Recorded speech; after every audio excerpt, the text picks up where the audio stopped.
They told her she didn't belong in first class. They dragged her down the aisle while the entire plane laughed. They thought she was just a seat filler who got lucky with an upgrade. But what flight attendant Brett and the entitled heiress in seat 1B didn't know was that the woman they were assaulting wasn't just a passenger. She was Nia Sterling, the billionaire CEO who had secretly bought the entire airline exactly 45 minutes ago. And by the time this plane lands, their careers, their reputations, and their bank accounts are going to be reduced to ash. Grab your popcorn, because the karma in this story hits harder than a 747. The recycled air inside the cabin of Aerolux Flight 409 smelled of expensive leather and faint citrus sanitizer. It was the smell of exclusivity. Nia Sterling adjusted the noise-cancelling headphones over her ears, pulling the hood of her oversized charcoal-grey cashmere sweater further down her forehead. To the untrained eye, she looked like a college student who had rolled out of bed late for a flight. To a trained eye, the sweater was a vintage piece from the Brunello Cucinelli fall collection, costing more than most people's Honda Civics, and the beat-up sneakers on her feet were limited edition prototypes from a private auction in Tokyo. But nobody on Flight 409 had a trained eye. They only had judgment. Nia was exhausted.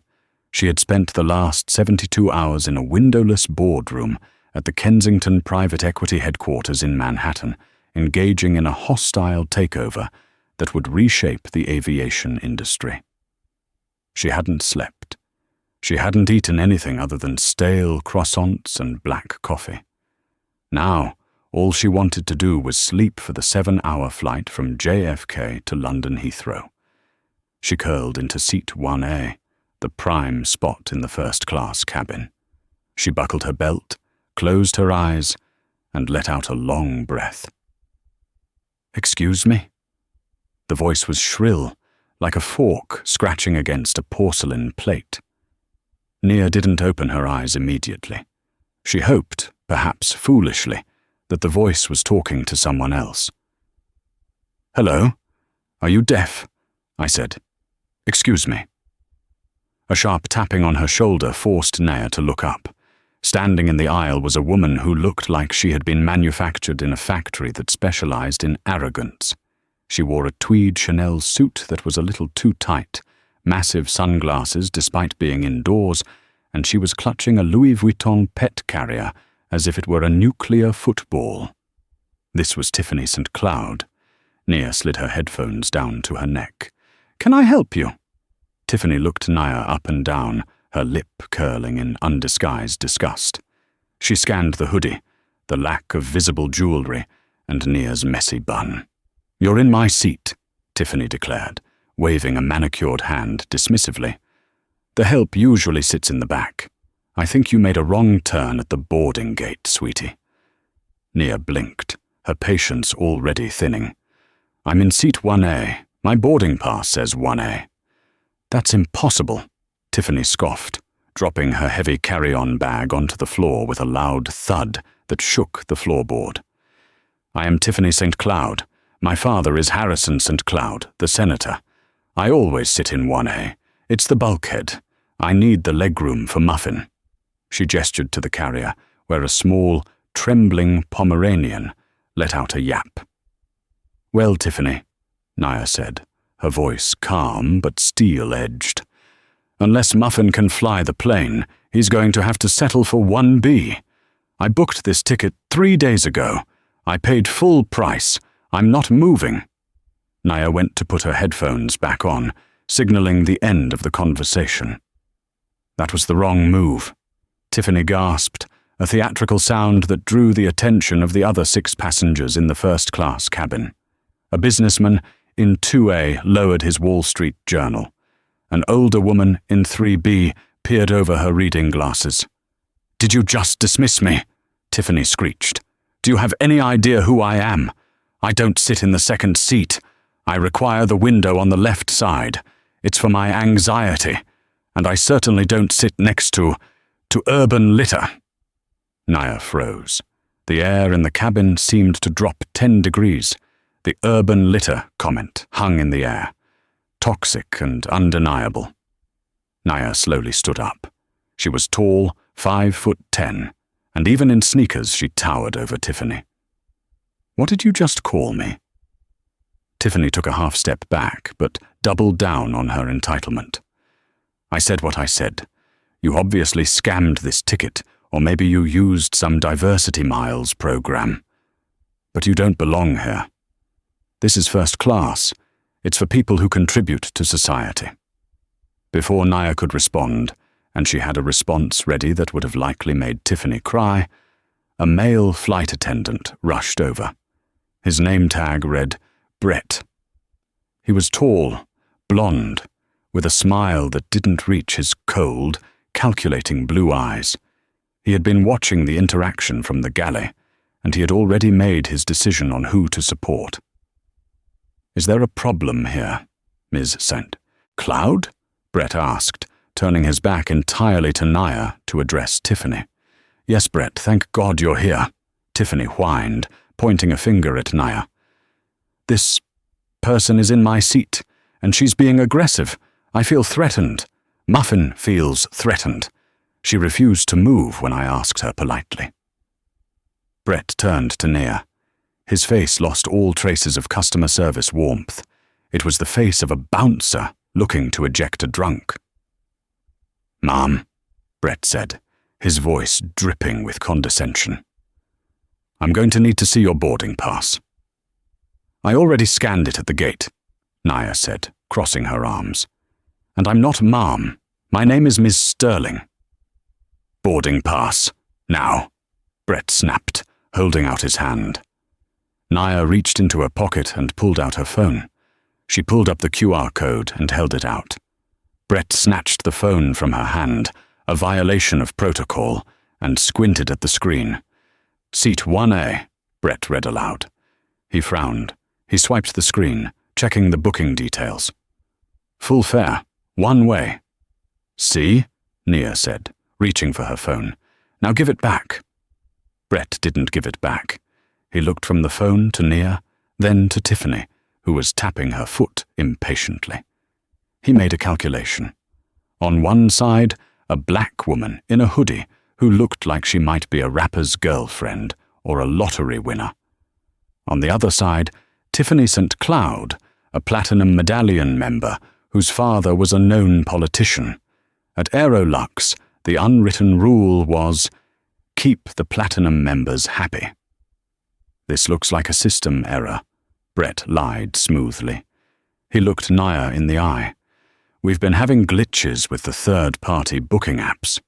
This seat was reserved for Ms. St. Cloud weeks ago. The system obviously double-booked it, and since she has seniority status with the airline, the seat is hers." "That's a lie," Naya said, her voice dropping an octave. "I bought this directly through the Aerolux Black-Tier concierge line. It's not a glitch." "I don't have time to argue with you about software," Brett said, shoving the phone back into Nia's chest, forcing her to grab it before it fell. "You need to grab your things. I can find you a seat in economy comfort. Row 12 is open." "I'm not sitting in row 12, Nia said.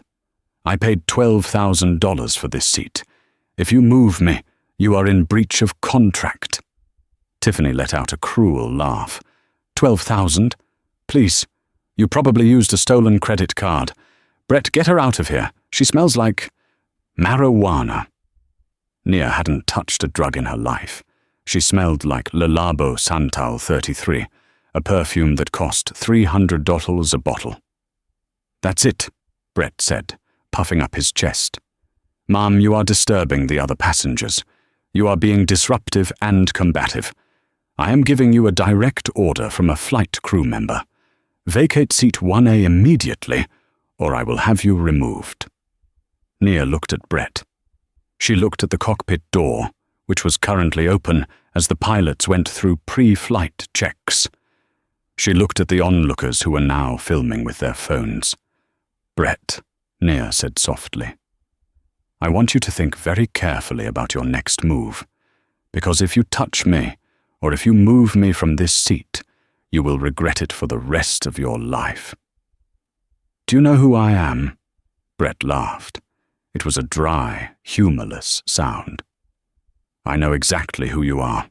You're a problem. And I'm the solution." Brett reached for the radio clipped to his shoulder. "Captain, this is the cabin. We have a level 2 security issue in first class. Passenger refusing to deplane. Requesting authorities to the gate." Nia sat back down. She buckled her belt. She pulled out her phone and sent a single text message to a contact named Victor Legal. The text read, "Execute Order 66, Aerolux, now." Then she looked up at Brett and smiled. "Call the police, Brett. Call the FBI for all I care. I'm not leaving." The atmosphere in the first-class cabin shifted from awkward to hostile in seconds. The air was thick with tension. Tiffany St. Cloud was now standing in the aisle, performing a full victim routine for the other passengers. "It's just unbelievable," she was saying to the businessman in 2A. "I just want to get to London for Fashion Week, and we have to deal with this ruffian holding up the flight. It's so selfish." The businessman nodded sympathetically. "They really should screen people better," he mumbled, glancing fearfully at Nia. Brett was pacing by the galley, whispering furiously into the interphone to the cockpit. A moment later, the captain emerged. Captain Rogers was a man in his 50s with silver hair and a demeanor that suggested he just wanted to retire. He looked at Brett, then at Nia. "What's the issue here?" Rogers asked, his voice weary. "She's refusing to move, Captain," Brett said, pointing an accusatory finger at Nia. "She stole Ms. St. Cloud's seat assignment. She's been verbally abusive. She threatened me, and Ms. St. Cloud smells contraband on her." Captain Rogers sighed and looked at Nia. "Miss, is this true?" "No," Nia said calmly. "It is entirely false. I have a valid ticket. This flight attendant is trying to downgrade me illegally to accommodate his friend. And as for the smell, it's Le Labo. If he had any taste, he'd know that." "I don't care about your perfume," Rogers snapped. He checked his watch. "We miss our slot in 10 minutes. I don't have time for a sit-in protest. Miss, you have 2 choices. You take the seat in economy, or you get off my plane." "I choose option 3, Nia said. "I stay in my seat, you fly the plane, and you file a formal apology to my office by the time we land." Roger's face turned red. "You are trespassing on a federal aircraft. Brett, get the gate agents. Get Port Authority." As Brett rushed up the jet bridge, Tiffany leaned over, her face inches from Nia's. "You're going to jail, honey," she whispered, her breath smelling of peppermint and malice. "And when you get out, good luck getting a job at McDonald's with a record. You picked the wrong white girl to mess with." Nia didn't flinch. She just stared at Tiffany with eyes that looked like dark pools of oil. "And you picked the wrong black girl to underestimate. Enjoy your seat, Tiffany. It's going to cost you everything you own." 2 minutes later, the heavy thud of boots echoed on the jet bridge. 3 Port Authority officers boarded the plane. They were big, serious men with tasers on their belts. They saw Brett waving them down. "That's her," Brett said, pointing at Nia like she was a fugitive. "She's belligerent. She made a threat against the flight safety." The lead officer, Officer Miller, approached Nia. "Ma'am, you need to grab your bags and come with us." "Am I under arrest?" Nia asked, still seated. "You're being detained for trespassing and interfering with a flight crew," Miller said. "Stand up, now, or we will assist you." Nia looked at her phone. No reply from Victor yet. The transaction must still be processing. The database update for the FAA registry took time. She needed 5 more minutes. "I'm not resisting," Nia said, raising her hands. "But I cannot walk. I'm feeling faint. The stress." "Oh, give me a break," Tiffany yelled. "She's faking it. Drag her out." "Ma'am, stand up!" Miller barked. He grabbed Nia's arm. "Ow, you're hurting me!" Nia cried out, louder than necessary. She wanted the cameras to catch this. She wanted every pixel recorded. "Let's go!" Miller yanked her up. Nia stumbled, her sneaker catching on the carpet. "Get her bag!" another officer shouted. Brett grabbed Nia's limited edition Hermes Birkin bag from the overhead bin, a bag worth $40,000, and tossed it onto the floor of the jet bridge like it was a sack of potatoes. "Hey!" Nia shouted. "That's property damage! Move!" Miller shoved her forward. Nia was marched down the aisle. The humiliation was total. Every face in first class was looking at her with a mix of pity and scorn. Tiffany was clapping. Actually clapping. "Bye-bye, Felicia." Tiffany jeered as Nia passed her. "Don't drop the soap." Nia was shoved out of the plane and onto the jet bridge. The cool air of the terminal hit her. People in the gate area stared as she was manhandled toward the desk. "Put her in the holding room until we can process the charges," Brett told the officers, standing at the door of the plane, looking triumphant. "I have to get this flight in the air. We're already late. I'll file the full report when we land in London." "Roger that," Miller said. He slapped handcuffs on Nia's wrists. The cold metal bit into her skin. Nia didn't struggle. She stood tall, even in cuffs. She looked back at Brett. "Brett," she said, her voice cutting through the noise of the terminal. "What's your last name?" "It's Hansen," Brett sneered. "Not that it matters. You're banned from Aerolux for life." "Hansen," Nia repeated, memorizing it. "Okay, Brett Hansen. Have a safe flight. I'll see you in London." "You're not going to London, sweetheart," Brett laughed. "You're going to a cell." Brett turned around, walked back onto the plane, and the heavy door slammed shut. The lock engaged. Nia stood there, handcuffed, surrounded by police. The gate agent, a kind-looking woman named Sarah, looked at Nia with sympathy. "I'm sorry," Sarah whispered. He's difficult." "It's okay, Sarah," Nia said softly. Suddenly, Nia's phone, which was still in her hand, Miller hadn't taken it yet, buzzed. A notification popped up on the screen. Message from Victor. Legal subject. Acquisition complete. Details. The wire transfer has cleared. The paperwork is filed with the SEC. You are now the majority shareholder of Aerolux Aviation Group. You own 51% of the voting stock, effective immediately. Nia looked at the phone. A slow, dangerous smile spread across her face. "Officer Miller," Nia said. "Quiet," Miller grunted. "We're waiting for transport." "Officer Miller, I'd like to make a phone call," Nia said. "It's relevant to the charges. You can call your lawyer from the station." "I don't need a lawyer," Nia said, holding up the phone screen so he could see the official bank document displaying a transfer of $4.2 billion. "I need you to unhand me, because you are currently detaining the owner of the airline you are standing in." Miller looked at the screen. He saw the seal of the Bank of America, Mergers and Acquisitions Department. He saw Nia's name. He saw the title, Owner and Chairwoman. Miller blinked.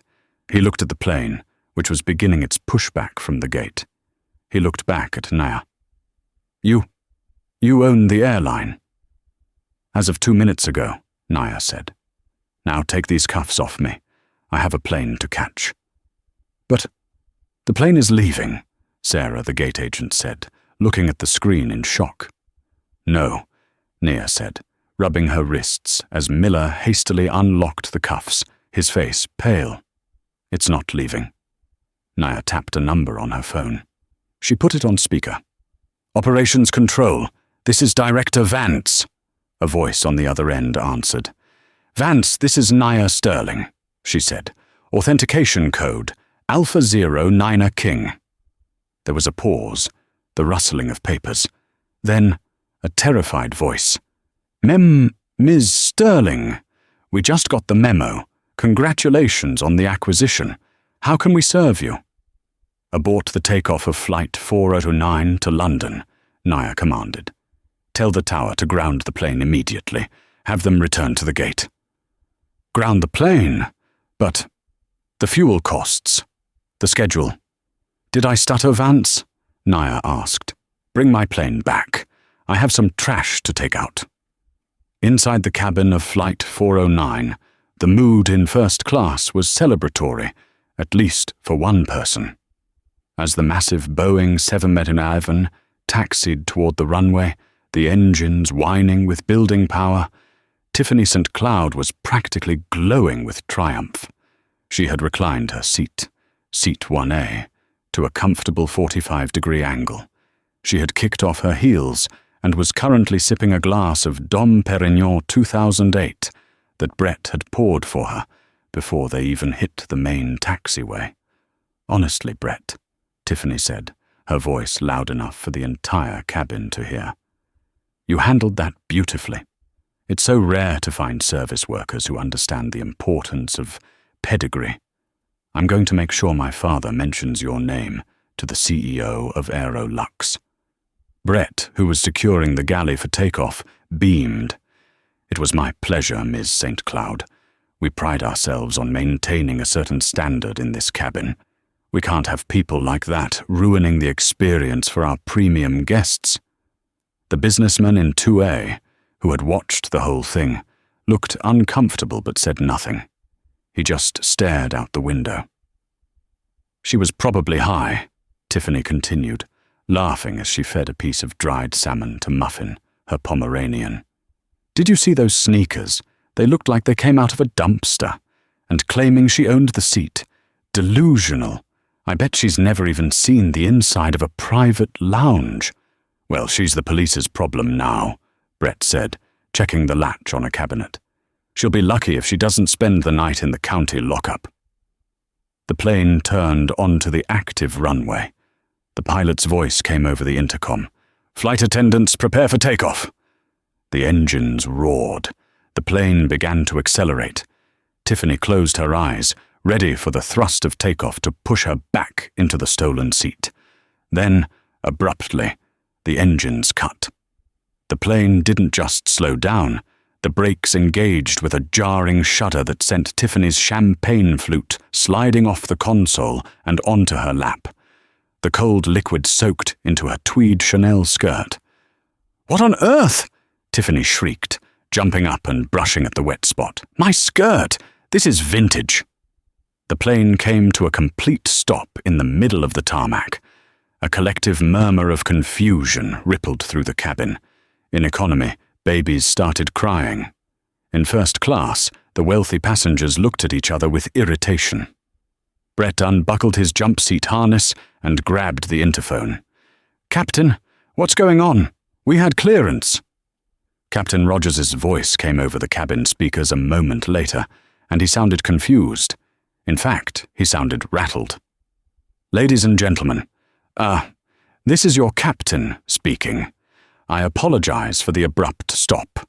We have just received an emergency directive from corporate headquarters. We have been ordered to return to the gate immediately. Return to the gate? Tiffany yelled, standing up despite the fasten seatbelt sign. I have a dinner reservation at the Shard. We can't go back.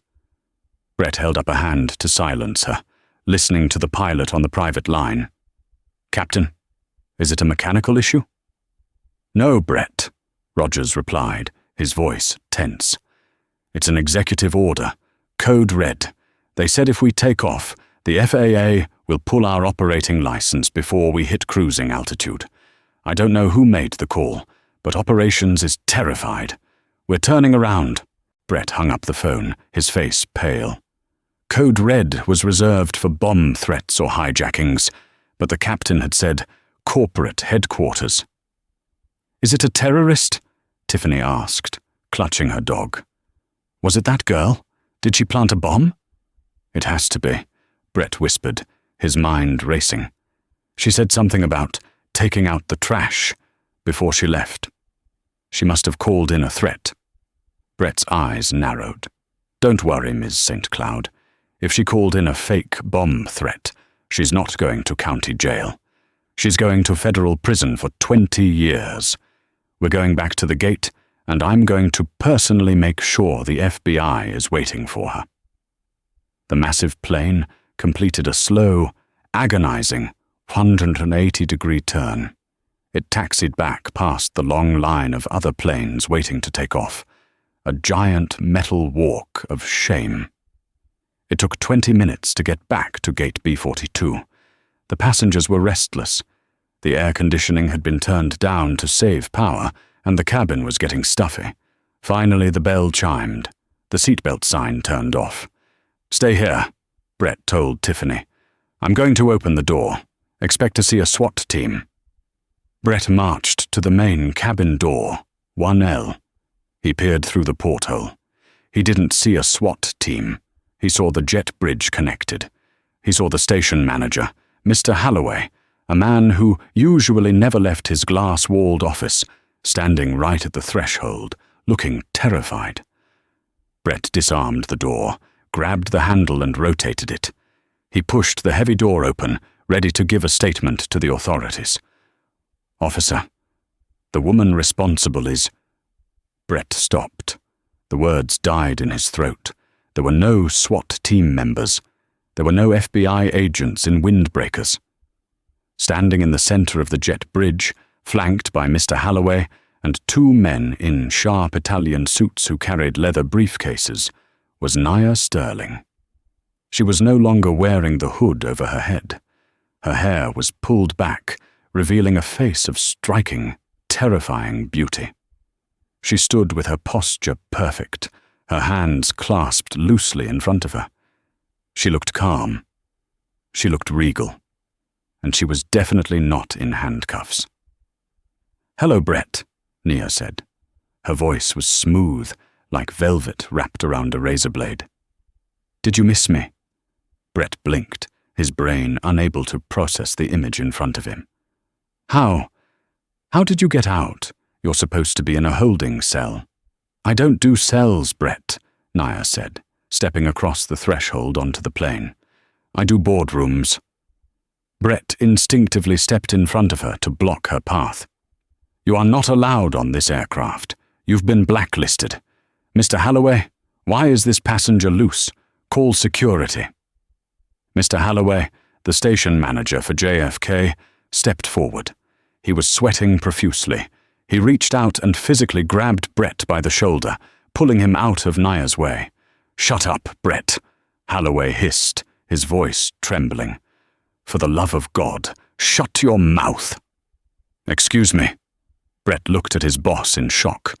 "She's a security threat." "She's the owner, you idiot," Holloway whispered harshly. Brett froze. What?" Nia didn't wait for the explanation to sink in. She walked past Brett as if he were a piece of furniture. She stepped into the first-class cabin. The silence that fell over the cabin was absolute. Every passenger turned to look.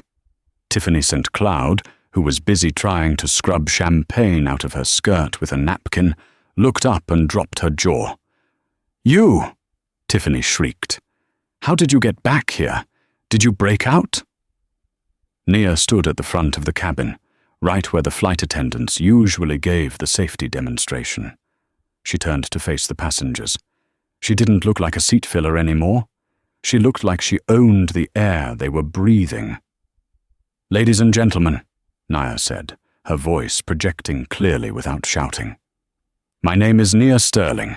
I apologize for the delay in your travel plans today. The plane had to return to the gate because there was a serious personnel issue that required immediate executive action." "Executive action?"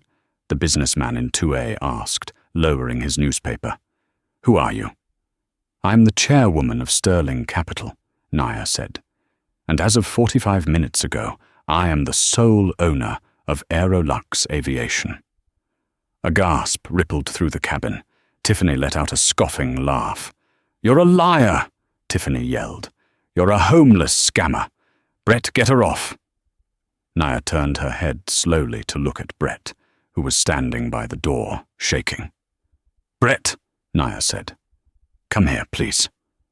Brett walked forward, his legs feeling like jelly. He looked at Holloway for support, but Holloway was staring at the floor. Yes, Mom, Brett stammered. Brett, take out your tablet, Naya commanded. The one you use for passenger manifests. Brett fumbled with his apron pocket and pulled out the company-issued iPad. Open the company directory, Nia said.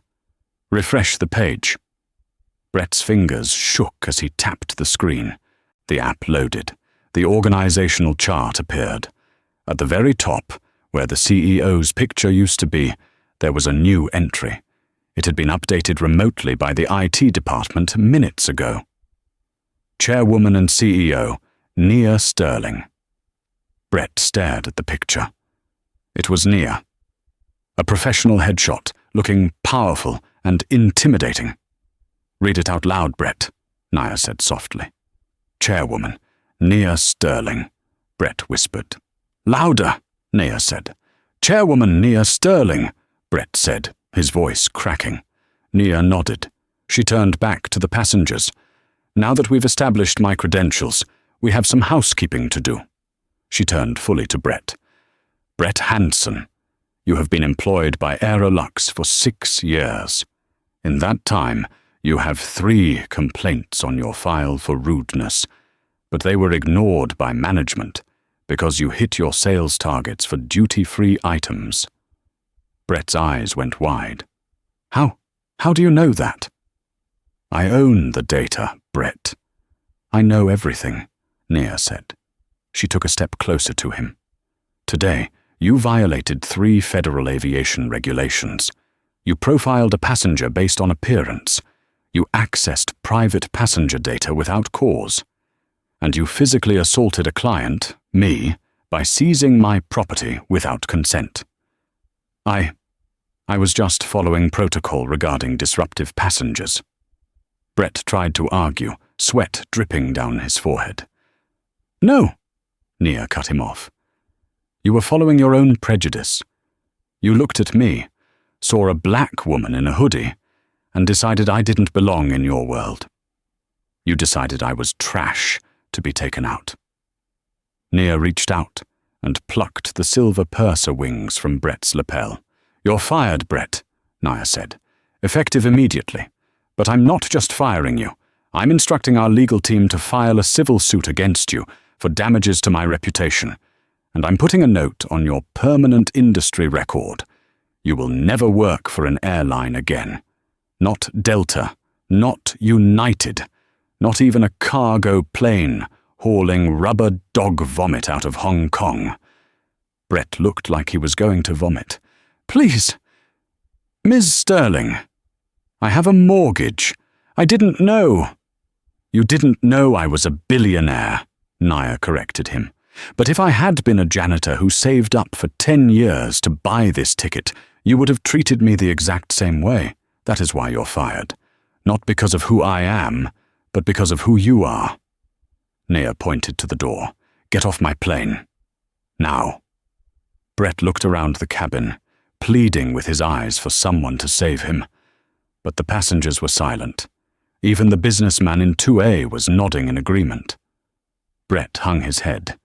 He grabbed his bag from the galley and walked off the plane, passing Mr. Holloway, who wouldn't even look him in the eye. Nia took a deep breath. She smoothed her sweater. Then she turned her eyes to seat 1A. Tiffany St. Cloud was sitting very still. Her face was pale beneath her heavy makeup. She was clutching Muffin so hard the dog let out a small squeak. Nia walked over to seat 1A. She stood over Tiffany, casting a long shadow.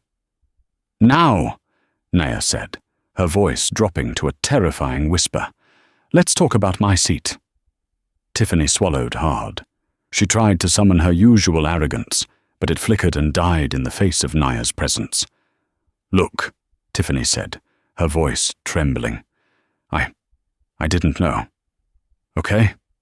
I'm sorry. My father is Senator St. Cloud. If you want money, he can write a check. Just let me stay in the seat. I really need the leg room. Nia laughed. It was a genuine, amused laugh. Money? Nia asked. Tiffany, I just bought an airline on a Tuesday afternoon because I was annoyed. Do you think I need your father's money? Nia leaned down, placing her hands on the armrests of seat 1A, boxing Tiffany in. You called me urban litter, Nia said. You insulted my intelligence, my hygiene, and my right to exist in this space. You thought your last name made you untouchable. My father is a senator, Tiffany squeaked. He heads the transportation committee. Not anymore, Nia said calmly. Tiffany blinked. What? While we were taxiing back to the gate, Nia explained, checking her nails, I made a call to my legal team in D.C. It seems your father has been using campaign funds to pay for your lavish trips to Europe. That's a felony, Tiffany. The story just broke on CNN 5 minutes ago. Your father is currently holding a press conference to announce his resignation. Tiffany grabbed her phone. Her hands were shaking so badly she dropped it twice. She pulled up the news. There it was. Breaking news. Senator St. Cloud implicated in embezzlement scandal. No, Tiffany whispered. Daddy. So you see, Nia said, standing up straight. Oh, you don't have a senator father to protect you anymore, and you definitely don't have the money to pay for a first-class ticket. Nia snapped her fingers. 2 large security guards entered the plane from the jet bridge. Ms. St. Cloud is trespassing, Nia said coldly. She's occupying a seat she hasn't paid for. Remove her. You can't do this, Tiffany screamed as the guards grabbed her arms. I have rights. I'm Tiffany St. Cloud. You're on the no-fly list, Nia corrected her, for every airline in the Sterling Alliance. That includes this one, British Airways, and about 6 others. You're going to have to take a boat to London, honey. Get off me! Tiffany shrieked, kicking and screaming as she was dragged down the aisle. Muffin barked wildly. And take the dog, Nia added, but be gentle with him. He's the only innocent one in that family.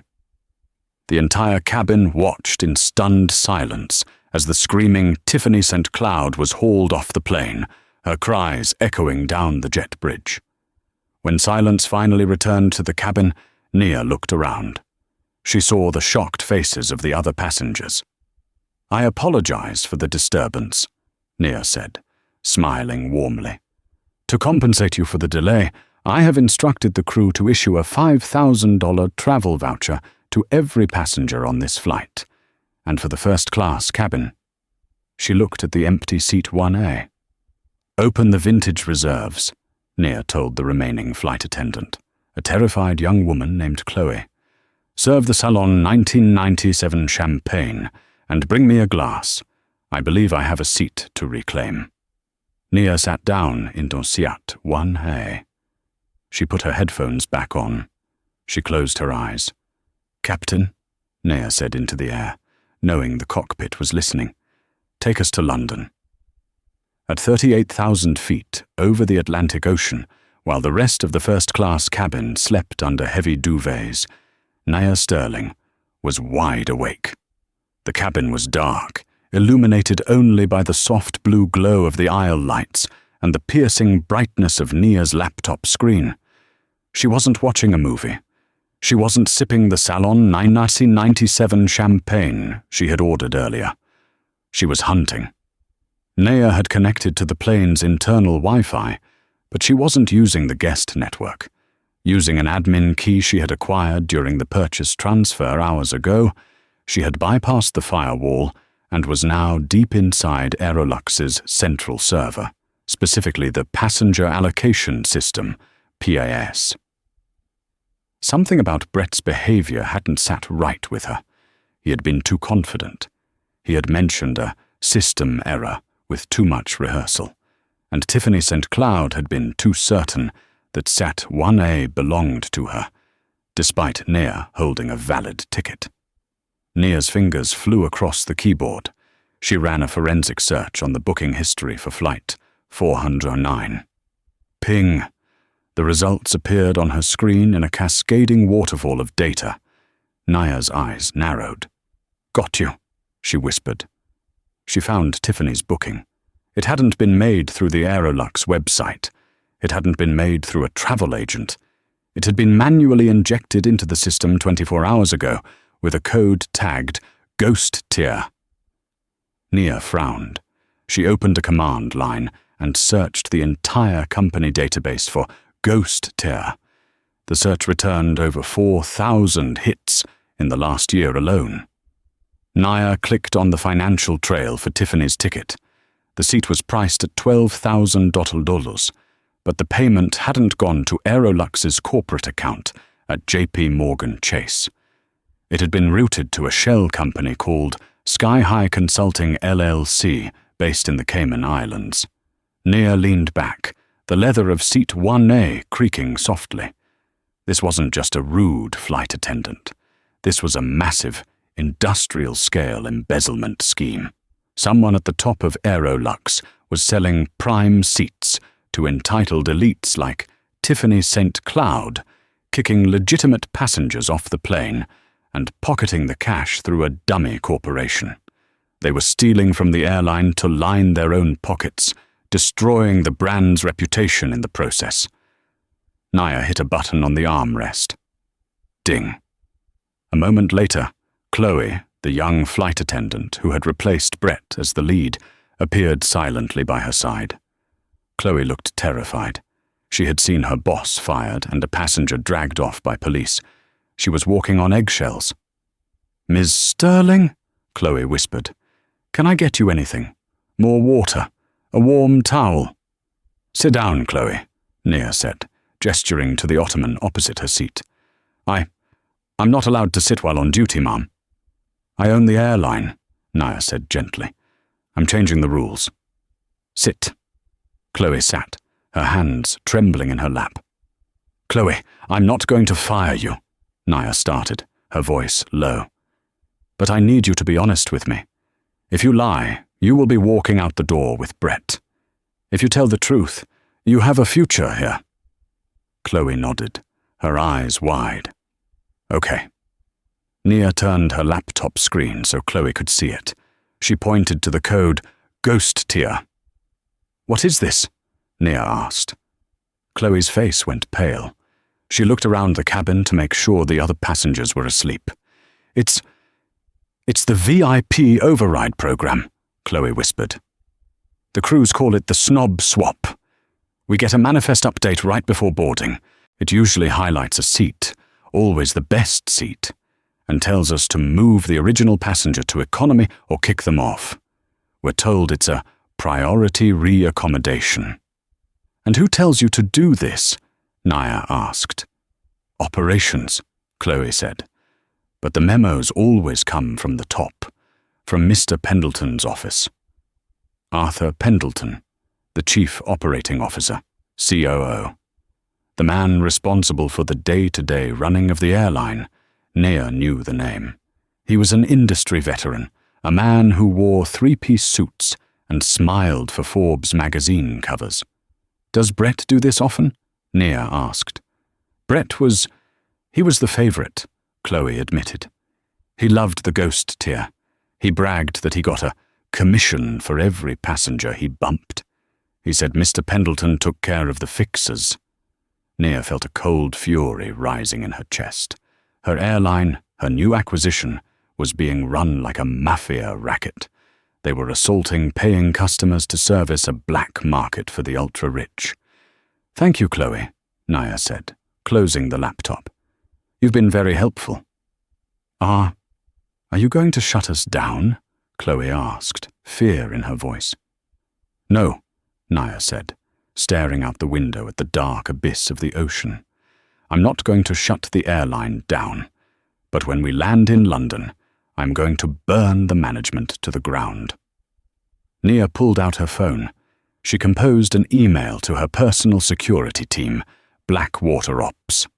To Chief of Security Subject, Heathrow Arrival, message. "Do not take me to the hotel. Secure the Aerolux private hangar at Heathrow.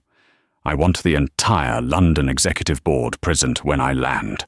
Tell Arthur Pendleton to be there. Tell him I'm bringing champagne." Nia hit send. She reclined her seat. She had 4 hours until London. She needed to rest. Because when she landed, war was beginning. The wheels of the Boeing 777 kissed the tarmac of London Heathrow at 6:45 a.m. local time. The sky was a bruising shade of grey, crying a light, miserable drizzle. Usually, a commercial flight would taxi to Terminal 5. But Flight 409 didn't go to the terminal. Under Nia's specific instructions relayed from the cockpit, the massive aircraft turned off the main taxiway and headed toward the private aviation sector on the south side of the airfield. They rolled toward a massive hangar with the Aerolux logo painted on the side. As the engines whined down, Nia looked out the window. A fleet of black Range Rovers was waiting on the tarmac. A red carpet had actually been rolled out, a desperate attempt at flattery. Standing at the base of the stairs, holding a large umbrella, was a man who looked like he had been carved out of expensive soap. Arthur Pendleton. He was tall, silver-haired, and wearing a Savile Row suit that cost more than Chloe's yearly salary. He wore a practiced smile, the kind politicians use before they stab you in the back. The cabin door opened. The cool London air rushed in. Nia stepped out. She had changed out of her hoodie. She was now wearing a sharp black blazer over a white silk camisole, her hair pulled back in a severe, sleek ponytail. She wore dark sunglasses, even though there was no sun. She walked down the stairs, her sneakers silent on the metal. Arthur Pendleton stepped forward, the umbrella extended to shield her from the rain. "Ms. Sterling," Arthur boomed, his voice full of fake joviality. "Welcome to London. What a surprise acquisition. We were all quite shocked at headquarters, but delighted, simply delighted. I'm Arthur Pendleton, your COO." Nia didn't take the hand he offered. She didn't step under the umbrella. She stood in the rain, letting the drizzle mist her face. It felt cleansing. "Mr. Pendleton," Nia said coolly, "you can put the hand down. I don't shake hands with thieves." The smile on Arthur's face faltered for a microsecond before twitching back into place. I beg your pardon? That's a very specific sense of humor you have, Miss Sterling." "It wasn't a joke," Nia said. She walked past him, toward the open doors of the hangar. "Inside, now. Bring the board." Arthur signaled to the other executives waiting by the cars, the CFO, the VP of Marketing, the Director of HR. They all looked confused, exchanging nervous glances as they scurried after Nia into the cavernous hangar. Inside, the hangar was cold and smelled of jet fuel and grease. In the center, a single long folding table had been set up, surrounded by luxury office chairs that looked out of place on the concrete floor. Nia walked to the head of the table. She didn't sit. She threw her limited edition prototype sneakers onto the table, thud, and leaned forward, placing her palms on the surface. The executives gathered around, looking like scolded school children. Arthur Pendleton tried to regain control of the room. "Ms. Sterling," Arthur said, his voice tightening. "Perhaps this isn't the best venue. We have the boardroom prepared at the Canary Wharf office. We have a caterer." "I don't want quiche, Arthur," Nia cut him off. "I want answers." She pulled a USB drive from her pocket and tossed it onto the table. It slid across the surface and stopped right in front of Arthur. "Do you know what that is?" Nia asked. Arthur looked at the drive. He swallowed. "I assume it's data regarding your vision for the company." "It's a copy of the Ghost tier ledger," Nia lied. She didn't have the full ledger yet, just the trace, but she needed him to panic. "It details every single time you sold a seat for cash to a shell company in the Caymans. It details every passenger you ordered your crews to assault or downgrade." The color drained from Arthur's face so fast he looked like a corpse. The other executives gasped. The CFO, a frantic-looking man named Giles, looked at Arthur with horror. "Arthur," Giles stammered. "What is she talking about? You said the Cayman accounts were for fuel hedging." "Shut up, Giles," Arthur hissed. He straightened his jacket, dropping the friendly facade. His eyes turned cold. "Ms. Sterling, you're new here. You don't understand how the aviation industry works. Margins are razor thin. We need high net worth individuals. If I bent a few rules to keep the Senator St. Clouds of the world happy, it was for the good of the company. You stole $4 million last quarter, alone," Nia said, her voice rising. "And you instituted a culture of bullying that trickled down to the flight attendants. You made people like Brett Hansen think it was okay to abuse passengers because you were doing it from the boardroom." "I did what was necessary," Arthur shouted, his voice echoing in the hangar. "And what are you going to do? Fire me? I have a golden parachute clause in my contract. If you fire me, you owe me $20 million. Check the bylaws." Arthur smiled smugly. He thought he had checkmated her. He thought she was just a young, inexperienced girl with too much money. Nia smiled back. It was a shark's smile. "You're right, Arthur," Nia said. "Your contract does have a $20 million severance package, if you are terminated without cause." Nia snapped her fingers. From the shadows of the hangar, 3 men stepped forward. They weren't private security. They wore blue windbreakers with yellow lettering on the back. NCA, the National Crime Agency, the UK's version of the FBI. "However," Nia continued, her voice dripping with satisfaction, "the contract is void if the employee is engaged in criminal racketeering and international wire fraud." Arthur spun around. The NCA officers approached him, handcuffs ready. This is a set-up," Arthur sputtered. "You can't do this. I know people. I know the Prime Minister." "The Prime Minister hates flight delays," Nia said dryly. "And he really hates tax evasion." An officer grabbed Arthur's wrists. "Arthur Pendleton, I am arresting you on suspicion of fraud, embezzlement, and conspiracy to commit assault." As the cuffs clicked shut, a sound that echoed beautifully in the large hangar, Nia walked up to Arthur. She reached into his breast pocket and pulled out his company ID badge. "You're fired, Arthur," Nia whispered. "With cause. And I'm suing you personally for the return of every single penny you stole. By the time I'm done, you won't even be able to afford a seat on a Greyhound bus." Arthur was dragged away, shouting profanities, his expensive shoes scuffing against the concrete floor. Nia turned to the remaining executives. They were trembling. Giles, the CFO, looked like he was about to faint. "Now," Nia said, clapping her hands together, the sound sharp and loud. "Who wants to explain to me why the in-flight Wi-Fi costs $20 when it should be free? Or am I going to have to call the police again?" Giles raised a shaking hand. I can explain that, Ms. Sterling. We can change it. Today. Right now." "Good," Nia said. "Meeting adjourned. Get to work." She walked out of the hangar, back into the rain. A black Bentley was waiting for her now. She got in the back seat. She was exhausted. She was hungry. But she wasn't done. Her phone buzzed. It was a text from Sarah, the gate agent back at JFK. Message: "Ms. Sterling, you won't believe this. A video of the incident on the plane just went viral on TikTok. 50 million views in 2 hours. People are calling you a hero." "But there's a problem." Nia frowned.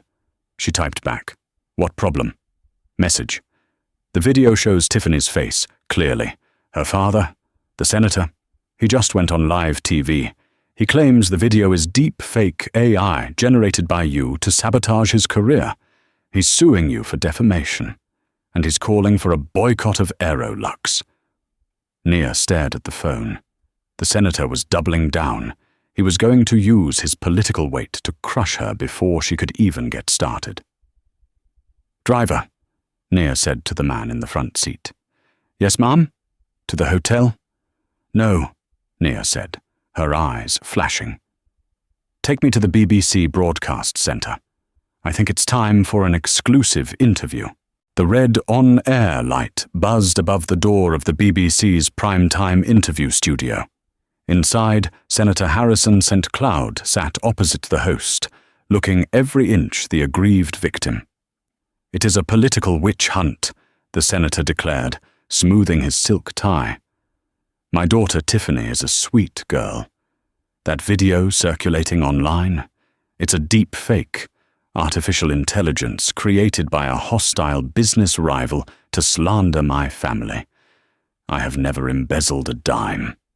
The host nodded gravely. "And what of this Nia Sterling, the new owner?" "A fraud," St. Cloud spat. "She's an opportunist. I intend to have her investigated for corporate espionage." "You can start that investigation right now, Senator." The studio went silent. The camera swung around. Nia Sterling walked onto the set, uninvited but undeniable. She held a single manila folder. The producers didn't cut the feed. The drama was too good. "Ms. Sterling," the host stammered. "We weren't expecting." "I was in the neighborhood," Nia said, taking the empty seat next to the senator. She placed the folder on the glass table. "Get this woman away from me," St. Cloud growled, though his eyes darted nervously to the folder. "Senator, you claim the video is fake," Nia said calmly, facing the camera. "You claim you paid for your daughter's ticket with personal funds. But my internal audit of Aerolux revealed something interesting." She opened the folder. She held up a document. It was a bank transfer receipt. "This is a wire transfer for $12,000 to the Ghost tier account in the Caymans," Nia explained to the audience. "It paid for Tiffany's seat on Flight 409. But look at the originating account number." The camera zoomed in. "That isn't a personal checking account," Nia said, her voice cutting like a knife. "That is the account for the Save Our Veterans Charity Fund, a charity you chair, Senator. You used money donated for wounded soldiers to buy your daughter extra legroom for her Pomeranian." The senator's face turned a violent shade of purple. That's confidential financial data. You stole that." "I own the airline, Senator," Nia smiled. "I didn't steal it. I found it in the trash bin of the man I just fired, and I've already sent a copy to the FBI." Two uniformed officers stepped onto the studio floor. The live feed didn't cut away as they asked the senator to stand up. "Harrison St. Cloud," the officer said, "you are under arrest for wire fraud and embezzlement." As the senator was led away in handcuffs, screaming about immunity, Nia looked into the camera. "At Aerolux," she said, winking, "we take our baggage policies very seriously, especially the emotional baggage." 6 months later, Aerolux was voted the #1 airline in the world. The Ghost tier was dismantled. In its place, Nia instituted a program where unsold first-class seats were given to teachers, nurses, and veterans for free. Tiffany St. Cloud was sentenced to community service. She was last seen picking up litter in Central Park, wearing an orange vest that clashed horribly with her complexion. She's still banned from every airline. She takes the bus. Brett Hansen, the former flight attendant, couldn't get hired by another airline. He currently works at a car rental counter at the airport, watching planes take off that he will never step foot on again. Every time a customer yells at him about a compact car, he thinks of Nia. And Nia Sterling. She still flies seat 1A, but every now and then she walks back to economy, finds a tired student or a stressed mother, and swap seats with them. Because she knows that true power isn't about looking down on people, it's about lifting them up. And that is the story of how one entitled heiress and a corrupt flight attendant learned the hardest lesson of their lives. Never judge a book by its cover, and never mess with Nia Sterling. It's a reminder that no matter how much money or power you think you have, character is the only currency that matters in the end. If you enjoyed seeing instant karma served at 30,000 feet, please hit that like button. It really helps the channel grow. And if you want more stories about justice, revenge, and billionaires going undercover, make sure to subscribe and ring the notification bell so you never miss a video. Let me know in the comments, what would you have done if you were Nia? See you in the next story.